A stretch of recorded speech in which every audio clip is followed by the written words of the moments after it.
we got Sky News riders. Hi, how are you going? Yeah. So, you know, in the film, you're chained to Jennifer most of the film. How's that filming with her kind of attach you around? Well, we had to learn how to, you know, sort of do the Fred and Ginger dance. At first, we just thought this shouldn't be a problem. Then, as soon as we realized we were just attached with a short, really just a short rope, we realized that I couldn't do anything with my left hand. I had to put my gun in my right hand, which meant every time I was going to make coffee or anything, I had to put it down. And we had to find ways. So we did a lot of rehearsing, but it was very good because during that time we kind of discovered what their life would be like together, and found a lot of stuff that we could add to the characterization of the two people. And then in the second half, you're covered in blood. I mean, everyone's covered in blood. Not me. I did not. Not me. I got. Well, you're the one. Yeah. What's in that? What's in the special blood mix? Actually, hey guys. Actually, Quentin has a blood that they use in the special effects department that's specifically for his movies. Now, I won't, you know, without giving things away. There's different kinds of blood for different kinds of purposes. My purpose was different than the blood that you get shot with. I mean, I don't want to be, you know, too full, but I'm slightly disappointed that you've not got moustache anymore. How long did that take to grow that? Well, it was kind of an off and on thing because I was getting ready to do Bone Tomahawk, and I wanted a different look for that. But I was going to have some facial hair, so I kind of did a halfway house there with that, and then I just let it go full banana for this. It's a crazy mustache, but it was right for the character. Well, thanks a lot for good talking to you. Hello, I'm Jane from Reuters. Lovely to see you. You know, Quentin is just really the top of his game and has always been. You know, that's really well said because I think that sometimes you get the opportunity to work with certain actors or certain directors, and maybe it's not at the prime of their life. You know, maybe it's before they hit their prime, maybe it's after they hit their prime. To hit Quentin right now, absolutely at his prime, and all these actors in their prime, I think that's what was special about this particular job for all of us. We just knew we were working with him at the top of his game. And all the underlying themes of this as well, we have to touch on, you know, you've got like racism and gun crime, they're issues that are very prevalent in American society today. Why do you think some things just haven't changed? Well, I think that, first of all, people in America come from all over the world. That's what it's been. So they're going to bring with them whatever they bring with them. And that's what makes American society. One of those things in our movie is the relationship between black guy, white guy, criminals, and people on the other side of the law. Who those people are, how they behave. I'm a bounty hunter, theoretically on the side of the law. But he's a rough customer. But the person he's bringing in is a horror show. So, I mean, look, I think that we'll be talking about these issues for a long time, especially when it comes to America. I think it's not unique to America, but it seems to be very prevalent in America. My mom's heartbroken. You're getting married. I don't know how that pony gets trotted out of the barn every 4 or 5 years, but it does. And I wish I had something great to say about it. But look, we've been together for coming up on 33 years, being unmarried, and I guess we'll, for the time being, we'll continue it that way. So. She's a lovely woman. Thanks very much. Yeah, she is. Thank you so much. Hannah, do you speak Italian? Hi again. Oh yeah, hello. How you doing? Yeah, not too bad.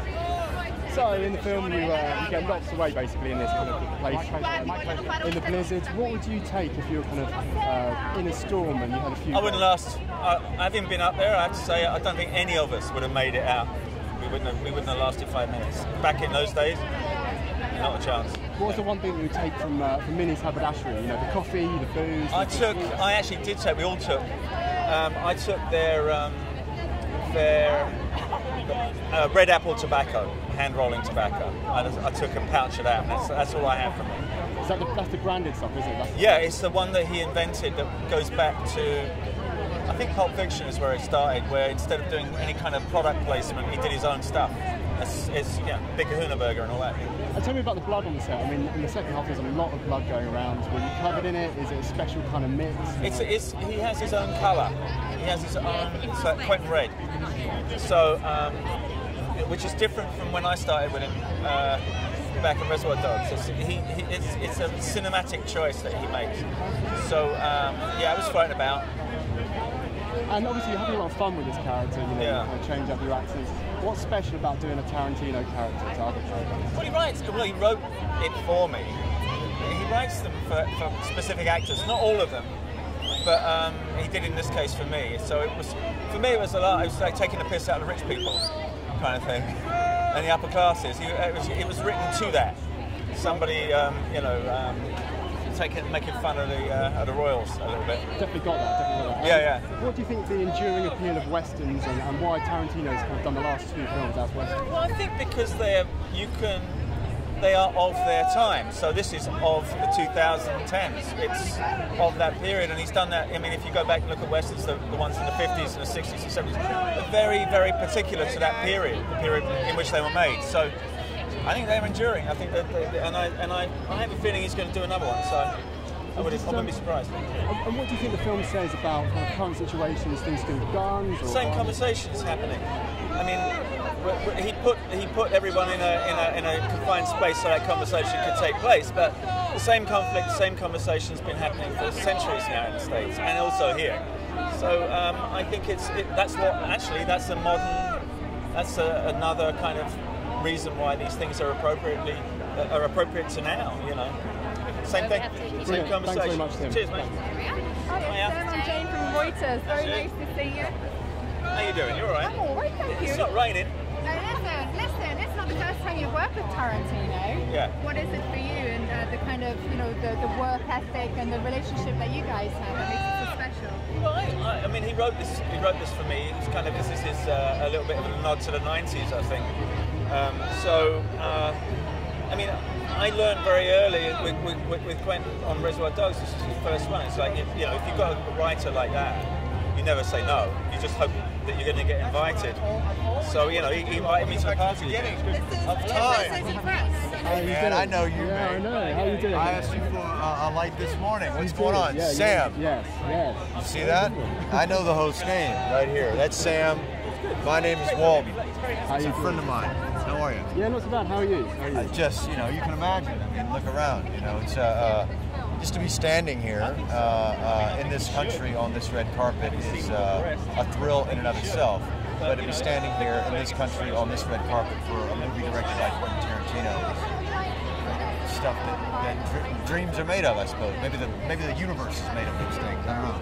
It's amazing. Well, you obviously have heard about the nominations that come in. I have, yeah. What's your reaction to that? I mean, that's great, right?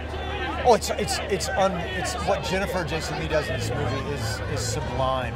It's really without words what she does, and the way that Quentin photographs. I love the way Quentin photographs everybody.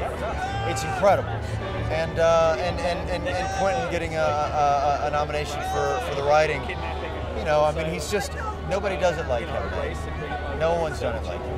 What's the difference with kind of, you know, working on a Tarantino film as to any other film? I mean, is there a different kind of vibe on it? Well, yeah, there is. Yeah, he's a person. Quentin is a leader, is a person that inspires passion, unlike any other. I've never met someone more not just enthusiastic, but someone who can help you leave your ego at the door and transcend what you thought you were capable of doing, and link it to the past and the history of cinema. Really nice to talk to you. You too. Yeah. Lovely to meet you today. Okay. Yeah. Right. Is there any other question? You good? Well, one more. Yeah. I was just going to Let's say, do you it. know, obviously Minis is really stocked up. Minis Haberdashery. Minis Haberdashery is what? All really stocked up. You know, you've got the coffee, the beans, all these things. Did you take anything from the set? I did. Yeah. I took a number of things actually. I took a couple of raccoon furs in case I ever get cold again in my life. That I can put around my head with a paper band if I need to. I took a prop that is very important to me physically, and I took this little can that we, for some of us who still smoke, myself included, we would all often go to the warmest place on the set, which was only 27 degrees, underneath Bob Richardson's lights, sit around this can, and we would talk for hours in between setups. And that is a place of great communion and I took that because what happened in between, what happened after cut was almost just as special as what happened between action and cut. Yeah. Brilliant. Well, thanks a lot, Walter. A real pleasure, man. Take care. Yeah, man. See ya. Fun. I'm real proud of the script, so I was really happy that squeaked by. That's a nice thing.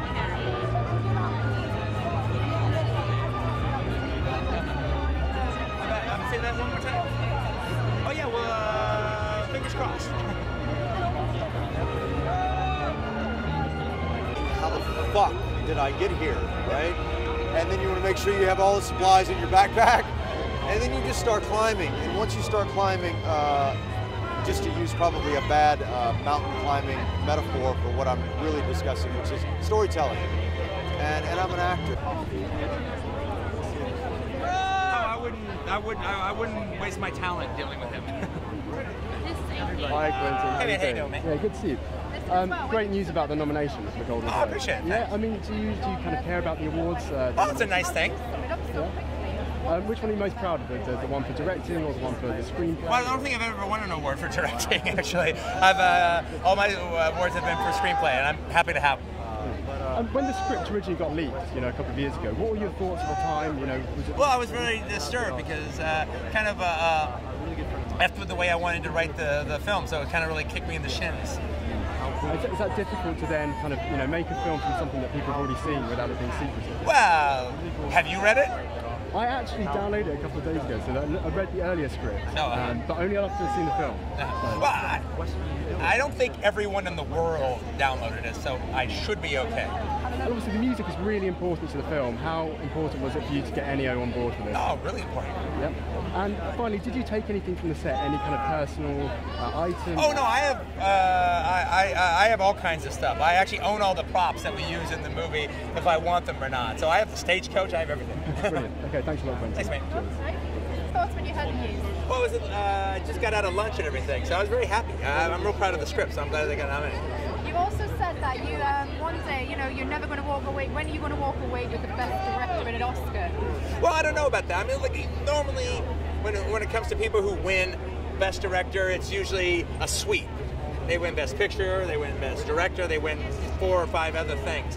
I don't know. I've never done a movie that has a sweep, so we'll see if that ever happens.